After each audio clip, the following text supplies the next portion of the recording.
So picture this. You sign the contract. You sit through those incredibly slick vendor demonstrations, and everything looks absolutely pristine. But what actually happens when your brand new security information and event management system, your SIEM, ends up costing literally twice the quoted price and then takes 6 grueling months just to start generating a single useful alert? Well, it's a painful, ridiculously expensive reality for way too many security teams out there. But listen, it really doesn't have to be. Welcome to This Explainer. Today, we are completely cutting through the marketing fluff. We're going to use a structured, weighted vendor scorecard to basically bypass the standard sales pitch altogether. By taking the ComplyVec's 28-point evaluation checklist and mixing it with real-world engineering realities from industry leaders, we're going to figure out how to truly grade a SIEM vendor. And we're doing this long before you ever sign on the dotted line.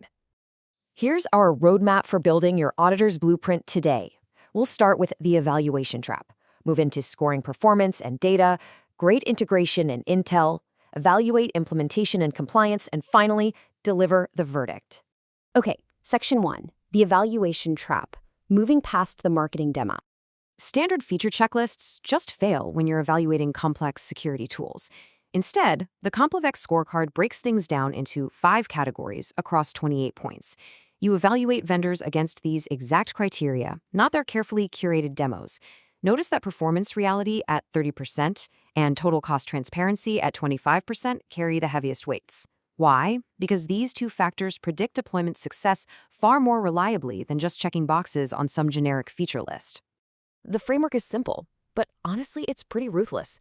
You rate each answer from a 1 to a 5 based on specificity and depth. And here's the really fascinating and kind of ironic takeaway from the data. Vendors that consistently score below the midpoint on this scale, they almost always come in at roughly twice their quoted price. Actually, worse than that. They're the exact same vendors that take over 6 months to deliver any real value to your security analysts. Section 2, scoring performance and data, grading the reality of your log volumes. As the team at SOC Prime wisely points out, security analytics is, first and foremost, a data collection problem. No good data means no good security. You have to contrast the pristine data vendors show off in their demos with the actual, messy reality of your network logs. In a demo, fields are clean and uniform. In real life, it's a chaotic dumpster fire of heavy log volumes from Okta, Office 365, your endpoints, the whole shebang. You need to ask them point blank, can you demonstrate your platform processing our actual logs instead of your sanitized demo data? SOC Prime gives us a great example of this exact data collection problem. Think about the difference between a web proxy and a next-gen firewall. For the timestamp, one might use Unix epoch time while the other uses an ISO format. Even the source IP can be totally different. One is standard IPv4, the other is an IPv6 mapped IPv4 address. If your SIEM vendor can't automatically normalize these simple field mismatches, your complex correlation rules are literally going to break on day 1. Which brings us to a crucial concept from NHI Management Group, detection parity. Having matching rule names across 2 systems means absolutely nothing if the underlying field mappings fail. Think about it. If one SIEM path misses an event simply because a timestamp or an IP schema wasn't parsed correctly, parity has failed. You end up losing detection silently, which is pretty much a security team's worst nightmare. So, to score a vendor's performance claims properly, NHI Management Group suggests treating detection parity as a strict control validation problem. This means holding their feet to the fire using established frameworks. For instance, NIST CSF 2.0 demands absolute consistency in detection outcomes. NIST SP 853 mandates reliable log processing for audits, and testing MITRE ATT-K technique T1078 for valid accounts that is incredibly effective at exposing those hidden parity gaps in real-world environments. Moving right along to Section 3, grading integration and intelligence, sync times, APIs, and real-world intel.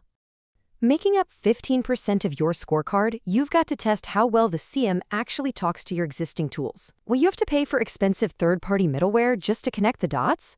A high-scoring vendor has to handle threat intelligence seamlessly. Datadog's Bring Your Own Threat Intelligence process is a perfect blueprint here. First, the SIEM extracts attributes from your logs, like IPs, file hashes, and domains. Second, it evaluates those values in real time against reference tables. And third, if there's a match, it automatically enriches the log with threat metadata. Let's make this abstract concept a bit more concrete. Take Datadog's CSV structure for IP addresses. Your SIEM should be able to ingest tables exactly like this, starting with a primary key like IP address, and then immediately append crucial context. We're talking the category of malware, the malicious intention, and the internal source of that intel. If a vendor makes this basic process overly complicated or worse, requires premium licensing for it, definitely mark their score down. And remember, integration isn't just about basic APIs. It means handling modern network protocols natively. As OneUptime highlights, a top-tier vendor must handle complex, multi-stage correlation across advanced protocols like IPv6. You have to know if the SIEM can track an entire attack chain, from that initial reconnaissance scanning on an IPv6 client subnet all the way to an actual exploitation or successful login, all within a specific time window. Section 4. Evaluating implementation and compliance. Timelines, total costs, and strict requirements. Total cost transparency and implementation timeline together make up a massive 45% of your overall scorecard. This is where you smoke out those hidden professional services fees and storage overages that absolutely bloat budgets. To see what heavy-duty compliance actually looks like, let's look at the Department of Education's strict IT procurement requirements. They demand SCAT-validated vulnerability scanning, full NetFlow analysis, centralized SIEM with zero-day detection, forensic disk image capture, and 24-hour malicious IOC scanning. If your vendor can't meet strict federal standards like these straight out of the box, their implementation timeline is going to suffer immensely. Or take another compliance gold standard. Packet Viper aligns with the OMB M2107 mandate, which requires full IPv6 capture, enforcement, and reporting. When you're grading a vendor's implementation capabilities, use strict mandates like this as your benchmark. Are their claims actually realistic? Or are they going to require dozens of hours of expensive custom engineering just to become compliant?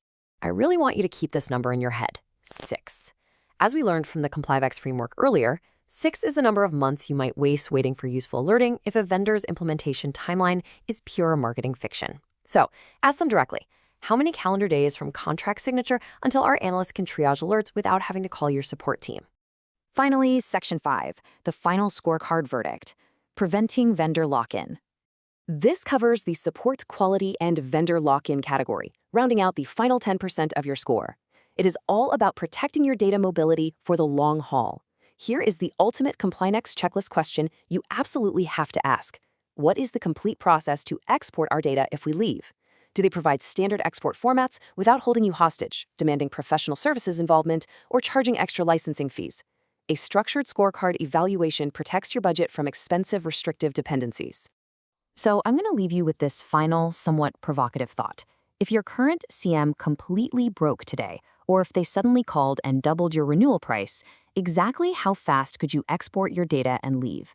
By cutting through the flashy marketing demos and using a weighted scorecard focused on performance reality, cost transparency, and real-world data parity, you're going to be fully prepared for your next procurement. Thank you so much for joining me on this explainer, and I really hope this blueprint serves you well.